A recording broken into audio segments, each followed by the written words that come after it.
Today in the crypto space, we see the market looking nice and green. Bitcoin up approximately 3%, Ethereum up approximately 2.5%, and the rest of the crypto space, the altcoins deep in the green. Look at Solana, Aptos, Phantom, Pyth, Beam, and many others. In today's video, I want to talk about the general market. I want to use Bitcoin as a leading indicator, but more importantly, I want to talk about one altcoin, one project that is looking really good. The setup is hot, and that project is called Delysium. So you know what? Let's talk about the news. Let's analyze the charts, and let's strategize to capitalize.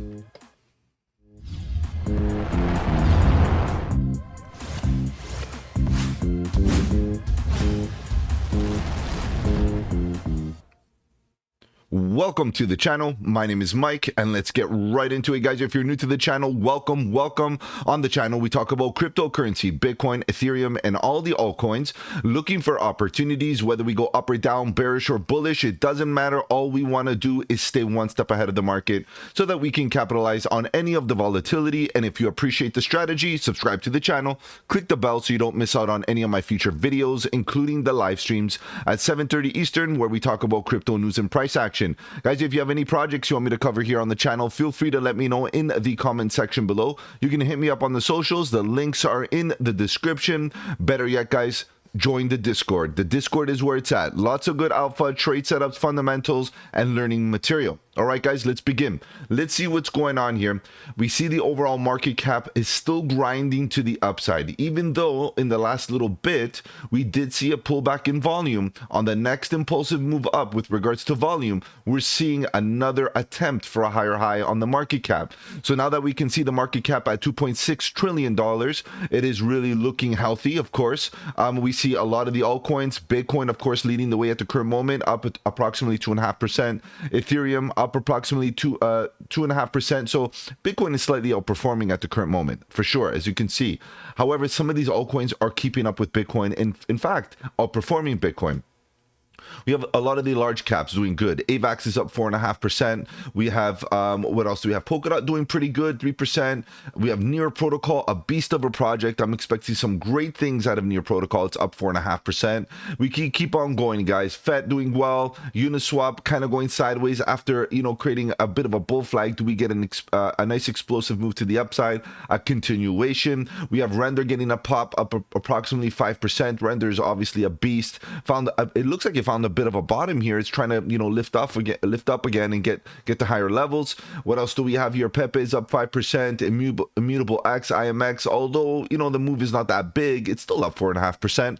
Pretty good, not too bad. Aptos waking up a little bit. So the market in general, as you can see, is looking pretty good. As long as we continue seeing Bitcoin show strength, the market cap is growing, the total market cap is growing. We're seeing a bit of volume, a bit of volatility. All we really need right now at this current moment is Ethereum to give us a signal that the capital is flowing into the altcoins, particularly the blue chips, the large cap altcoins first, and usually that's an indication that altcoin season is around the corner. We have Arweave kind of planking, going sideways, doing its thing, maybe looking for a breakout to the upside. GRT, the graph, doing very well today. We have Kaspa. The setup on Kaspa looks pretty good. It looks like it wants to continue to the upside.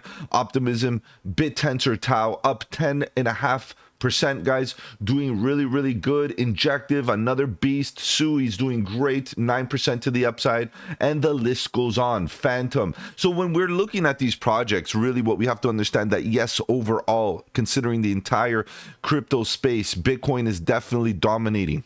I get it. However, if you focus on the major projects that are bullish and that the projects that we've been talking about here on the channel, you know that these projects are definitely outperforming Bitcoin. Okay, so there's something to consider, guys. Don't be lost in the translation of what Bitcoin dominance really means. It also includes stable coins. You see, it's a little bit deceiving. So we have to understand that even if Bitcoin is in a dominant state, some of the really bullish altcoins will either keep up with Bitcoin or outperform Bitcoin, which is very important to understand. We have Gala up 7%, Say's up 8%. We have a lot of good moves to the upside on really bullish projects. Beam was bullish a while back. All of a sudden, Beam now is running again. It's up 15% today, guys. Really, really good stuff. Ondo, unfortunately, not really doing too good at the current moment. However, it had its moment already in the past. It's up 23% in the last 7 days. Bullish. Really good stuff there. What else do we have? Singularity Net, AGIX is doing okay. 7% move. Not bad there. And we keep on going down. You can see overall the market is looking really good. Either they are poised to continue to the upside, or they are already running today nice and green, starting the week with some bullishness. Okay, so that's good stuff, guys. You know what, let's begin. I know you're here to talk about charts. Let's begin our analysis talking about Bitcoin, and then we'll get right into the AGI Delysium chart.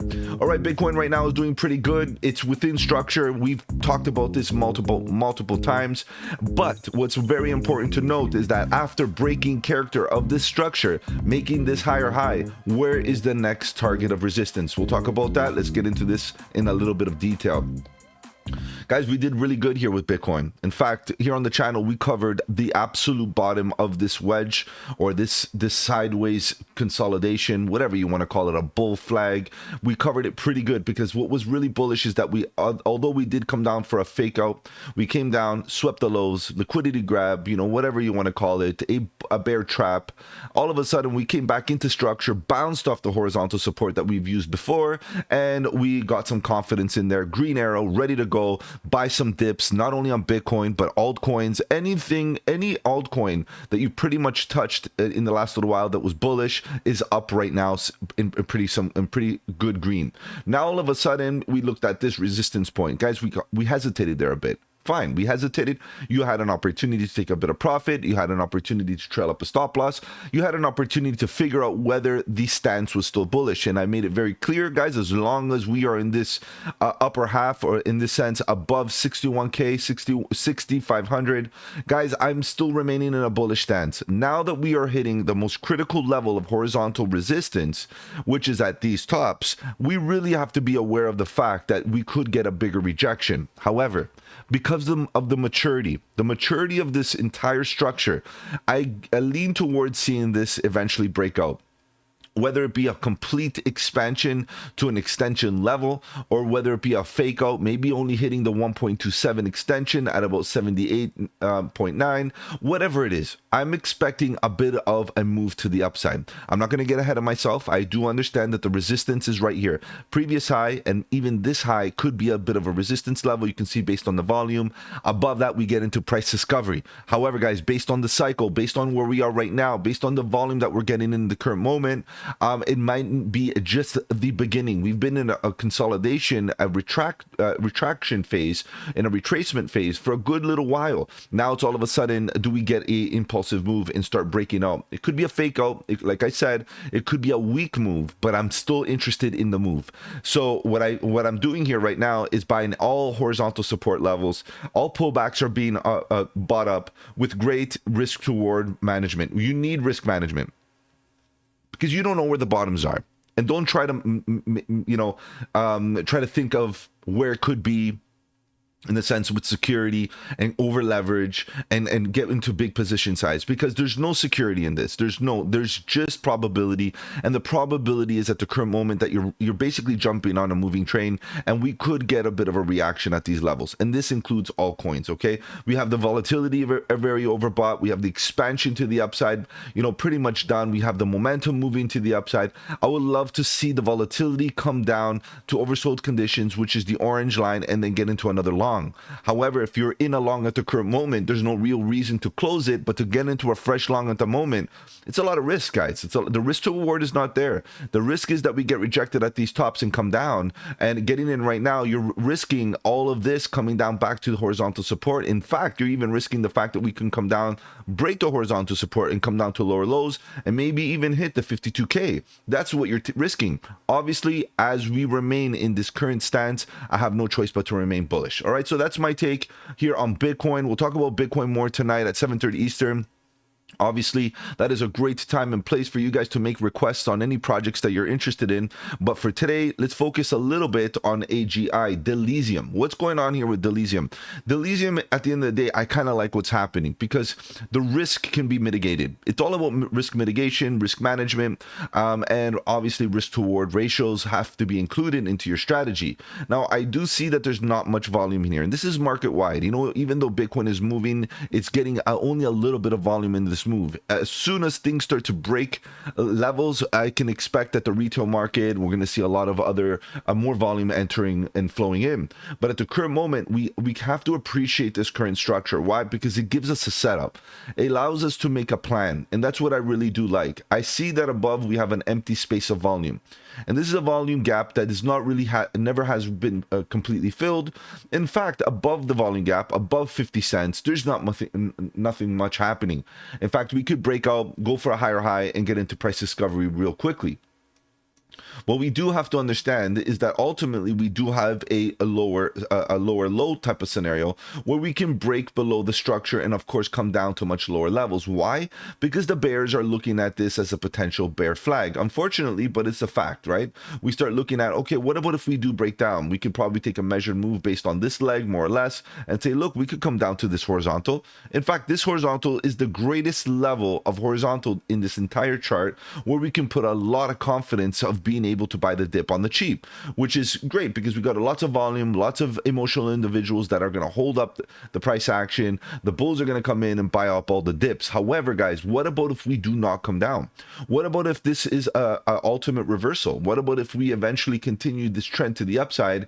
And I know it does look like a retracement from this impulsive move. I know this is what keeps me a little bit reluctant, and this is why I chose to do this video, because from a technical perspective, we got an impulse and we can see clearly that we're in a retracement. But as we stay within this retracement, and what would be absolutely bullish is to come down and sweep the lows just a little bit and give us a head after these multiple shoulders, giving us an complex inverse head and shoulder, which would be absolutely epic. But sometimes we don't get everything we want.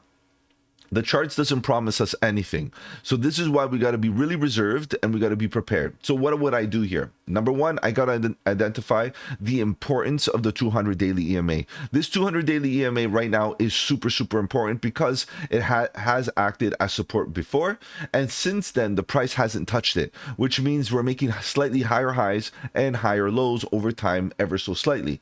Now, all of a sudden, once we enter this volume gap, you can see that there's not much resistance. We can fly to about 50 cents very easily. In fact, like I mentioned, we can even keep on going. I'm just putting this here, this resistance level, because we have psychological levels because of these tops and a few wicks, a few tops and type of thing. So we got to address the fact that there's very emotional individuals at that level. So we can go into a long position. We can go into a long position, put a stop loss underneath these lows right around below the 200 daily and just walk away. Now, the issue with this is at the current moment, you are a breakout trader. Why? Because if you have to look at it from that perspective, you're looking at this structure as some sort of W structure, a structure that eventually should break out of these tops. And this is where the resistance is at the current moment. We've gotten to this position before, once, twice, and we're here again 3 times. And even within the local price action, these wicks have gotten here before and got rejected multiple times. So who's to say that we can't come down to the bottom of the range, hit the point of control at about 25 cents, and then get the bounce or even break down? This is the issue with this current scenario. So if we do analyze what this is looking like from this current entry to the bottom, where you should be looking for protecting your gains, you're looking at about a 35 to 40% dip, and you still didn't even stop yourself out. So that's significant. This is the issue. This is the issue because we could get rejected and then you're going to have to endure a huge dip, and even still you're not even getting stopped out. Now we could put a stop loss a little bit higher, but that's not really fair because at any moment, let's say that it does come down and it doesn't hit your stop loss. Let me show you what I mean. Like we enter here and you put a stop loss right underneath here. What about if the price comes down a little bit more and gets a bounce right at this level, or comes down a little bit more and hits the 200 daily and then gets the bounce? The reality is that your tight stop loss all the way up here leaves out the possibilities of all the confluence below to actually get that bounce and potentially finish the structure to the upside and potentially get that bounce really where we start flying through that volume gap. So you have to give it a very, very liberal, very loose stop loss. So with that said, the only way to really build a position here, and keyword is build a position, is to literally DCA into this area. If you feel like it's going to break out, great. Build yourself a bit of a position right now, buy a little bit of a bag. Hopefully it breaks out and you can walk away with some profits. But it's very important to commit to the fact that it could come down to lower levels, and you should be deploying a lot more capital into that position so you can drag your average cost a little bit lower. Put the stop loss right around here. Again, I would say at about 20 cents more or less. And you can see based on this volume gap, we have a little bit of weakness below as well, that if we do break below those levels, we're in a very, very weak spot. As you can see, price action fell right through. So we're really trying to hope onto this consolidation that it actually gets a bounce and starts moving to the upside. We have weakness above, we have weakness below, and you can see both the bears and the bulls fighting to figure out which direction it's going to go. At this current state, we see a retracement. We see the bulls a little bit in charge at this current moment. We see Bitcoin looking very, very strong. We see Ethereum moving into the green. Maybe we get that altcoin season. And as we speak, we see Delysium pushing to higher levels. So this is a very important time for Delysium and a lot of the altcoins currently, because they're looking for a change of character in the structure. And the only way we get super bullish is if we continue showing a change of character in the trend and moving from a downwards trend, as you can see here, to an upwards trend. And if that does happen right around this area, you will not regret DCAing even a bit right now. As we speak, it's pushing up, and a little bit lower if we do get that rejection to come down to lower levels. Guys, if I've offered you any value in this video, do the channel a massive favor, slap the like button. It does really help out with the algorithm. If you want to follow me on the socials, feel free to find the links in the description below. If you want to join the Discord is where it's at. Lots of good alpha, trade setups, fundamentals, and learning material. Feel free to join the live stream tonight at 7:30 Eastern, where we talk about crypto news and price action. Take care, guys. Have a good one, and don't forget, buy the dip.